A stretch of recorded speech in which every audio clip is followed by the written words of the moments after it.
तब गंगा और गिरिराज अंतर ध्यान हो जाए। जब तक गंगा और गिरिराज हैं कलयुग का तांडव नहीं हो सकता। पर रोज एक एक तिल गिरिराज जी क्षीण हो रहे हैं। शाप दे दिया, तिल तिल भर तुम रोज क्षीण हो गए। गिरे त्वाति धृष्टेन न कृतो में मनोरथा तस्मात् तु तिल मात्रम ही नित्यम त्वम क्षीणताम ब्रज।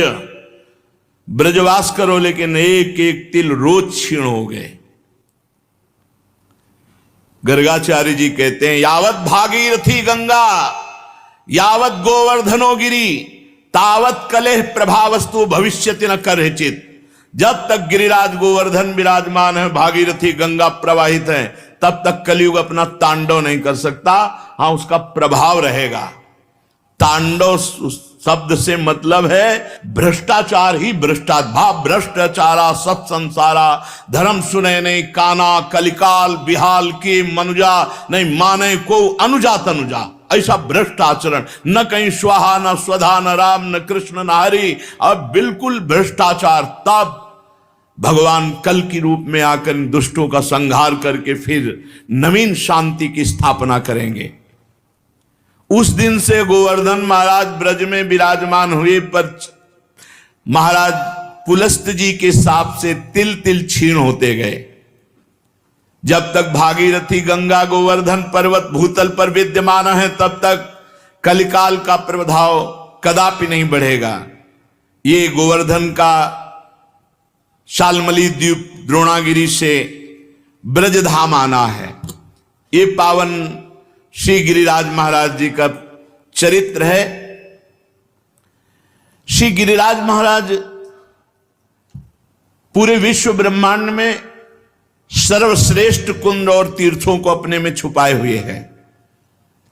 यत्र वै मानसी गंगा महापापौघ नाशिनी गोविंद कुंडम विशदम शुभम चंद्र सरोवरम राधा कुंड कृष्ण कुंडो ललिता कुंडेव च गोपाल कुंडस्तत्रैव कुसुमाकरेव च श्री कृष्ण मौलि संस्पर्शान मौलि चिन्हा शिला भवत तस्य दर्शन मात्रेण देव मौलिर भवेत जनः। ये गिरिराज महाराज गोप गोपियों और गौओं के रक्षक और हर प्राणी की कामना पूर्ण करने वाले हैं। ये साक्षात श्री कृष्ण का स्वरूप हैं, परब्रह्म परमात्मा का छत्र हैं। गिरिराज जी के समान त्रिभुवन में कोई तीर्थ कोई भी समानता नहीं कर सकता। भुवनेश्वर साक्षात परिपूर्णतम भगवान श्री कृष्ण जो असंख्य ब्रह्मांडों के अधिपति गोलोक के स्वामी परात्पर पुरुष समस्त जनों के साथ इंद्र याग के धाता बता करके गिरिराज जी का पूजन करवाया। गिरिराज जी से बढ़कर के त्रिभुवन में कोई नहीं हो सकता। ग्वाल बालों की मंडली के साथ भगवान यहां खेलते हैं। चतुर्मुख ब्रह्मा जी की भी सामर्थ्य नहीं कि यहां की महिमा जान सके। कोई कितना भी बड़ा पापी हो, मानसी गंगा में प्रणाम करके आचमन करके स्नान कर ले, निष्पाप हो जाएगा। यत्र वै मानसी गंगा महापापौघ नाशिनी। गिरिराज जी में जो विराजमान मानसी गंगा है, आचमन करके प्रणाम करके मर्यादा पूर्वक स्नान करके वस्त्र बाहर उतार करके, जो गीले वस्त्र हैं वो पुनः वहां ना धोए जाएं, सूखे वस्त्र पहनकर फिर परिक्रमा आदि लगावे। गोविंद कुंड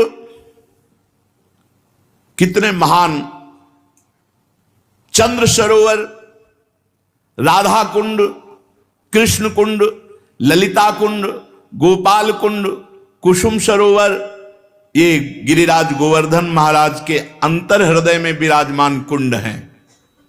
श्री कृष्ण के मुकुट का स्पर्श पाकर जहां की शिला मुकुट के चिन्ह से सुशोभित हो गई, उस शिला का दर्शन मात्र करने से मनुष्य निष्पाप हो जाता है और भगवान श्री कृष्ण की भक्ति प्रदान करती है। वो शिला, जिस शिला पर श्री कृष्ण ने चित्र अंकित किए, वे चित्र शिला नाम की गिरिराज जी की तलहटी पर विराजमान तीर्थ स्थली है।